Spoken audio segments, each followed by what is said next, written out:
अस्सलामुअलैकुम। आज की वीडियो है एक मुहावरे के पीछे की कहानी, रंगे हाथों पकड़े जाना। आपको पता होगा कि कहावतें जो होती हैं उनके पीछे भी कोई ना कोई कहानियाँ होती हैं और उसी तरह मुहावरों के पीछे भी कोई ना कोई कहानी होती है। तो चलिए हम वीडियो शुरू करते हैं।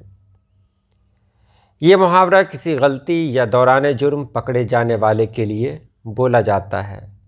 इसके बारे में मशहूर है कि इसका इस्तेमाल सबसे पहले अंग्रेज़ी ज़बान में किया गया। सैकड़ों साल कबल स्कॉटलैंड में लोग एक दूसरे के पालतू जानवर मारकर फ़रार हो जाते। हुकूमत को असल मुजरिमों तक पहुंचने में बहुत मुश्किल का सामना करना पड़ता। जब मामला बढ़ गया तो लोगों ने अपने घरों की निगरानी सख्त कर दी। उन्हीं दिनों रात को एक शख्स को अपने बाड़े में कुछ हलचल सी महसूस हुई। वो जल्दी से वहाँ पहुँचा तो देखा कि उसका हमसाया उसकी गाय चोरी करने की कोशिश कर रहा है।